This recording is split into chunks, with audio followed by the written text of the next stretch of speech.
Good. And welcome back. You're still watching Wake Up Nigeria. And right about now, it's time for book chat. And we have a book titled Hallmarks of Achievers, Keys to Accelerated Movement to an Enviable Pedestal by Olaoluwa Olajide. He's literally staring at me, so I can't get the name wrong. A pragmatic and purpose-driven author with exceptional touch. We'll definitely to find out all the secrets he has locked up in this book. Welcome to Wake Up Nigeria. Yeah, thank you. Definitely amazing to have you here. So now, before I jump into the book, which I'm actually really interested in, by the way, let's start with a little background. So tell me, you studied geology, applied geology. How did you find yourself writing? Okay. Actually, when I left secondary school, I had a mom that loves reading books. So she usually furnished me with books. Before I even get my admission into university. So I kept reading and reading. So at the point, even while I studied geology, I knew that geology wasn't my thing. You knew it wasn't your thing, so why did you study it? No, I was just reading because, of course, the way we find ourselves. Yeah. That's why I made sure I passed all my courses. After NYC, I now asked myself, okay, what exactly do I want to do? Do I want to go ahead with geology, or do I want to, do something else? So that was how I discovered myself. And I tried as much as possible to embark on this discovery, self-discovery. Self-discovery. So what did you discover? I discovered my potentials in writing. In writing. In counseling, in motivating people.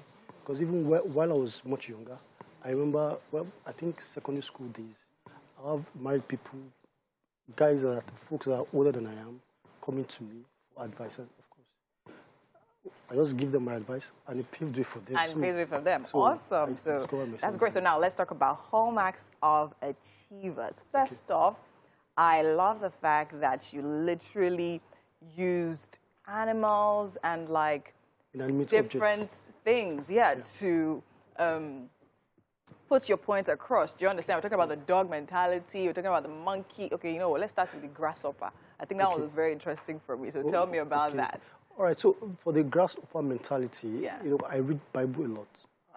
If you could remember when the children of Israel, Moses chose the 10 spies to go and spy the land, to see if that land is actually viable for them to, go there. And of course, Canaan land was a land filled with milk and honey. Yeah.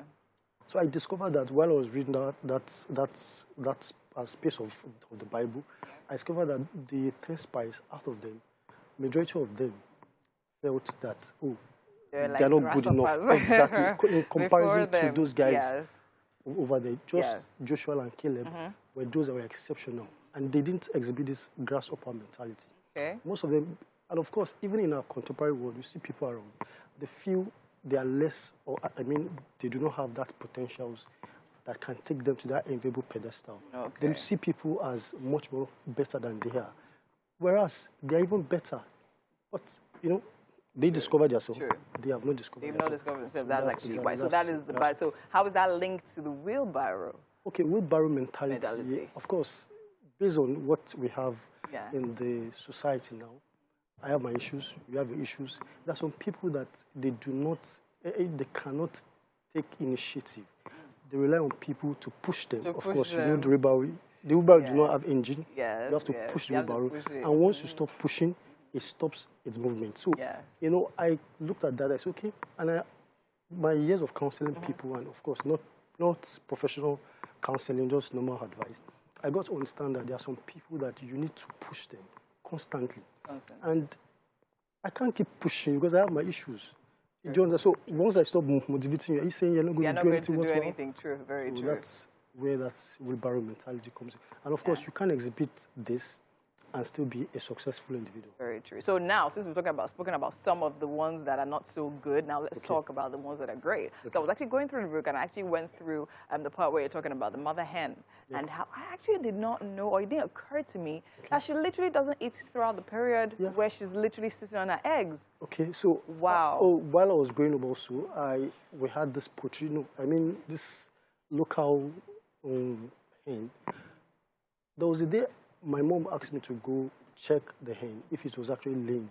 I got to know that she was literally not going out. You know, she goes out once in a while. Yeah. So there was a day I was opportune to you know, carry the hen up.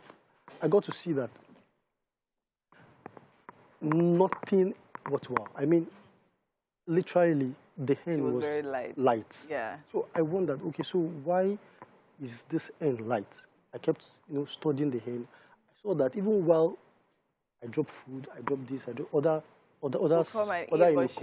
but she's disciplined. Wow. Stayed there, and of course, you know, because she has a goal, and that goal is to hatch that. And nothing is literally deterring her. Because, and of course, focused. You know, as individuals, if you're not focused, you cannot achieve anything. Exactly, because of course there are distractions everywhere.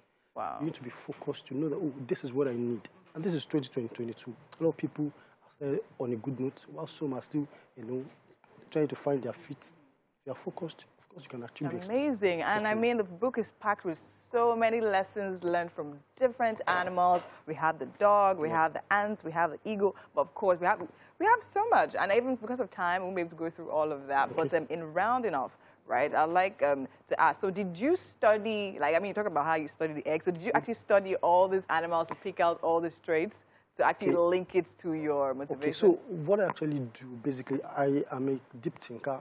When I'm somewhere, I ask myself, okay, what can I learn from this?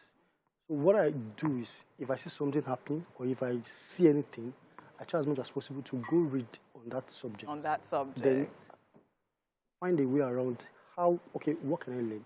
How can I motivate people with this? Yes. And of course, even those, I didn't put this, there's what I call the fridge concept.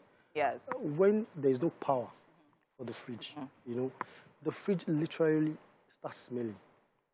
True. True.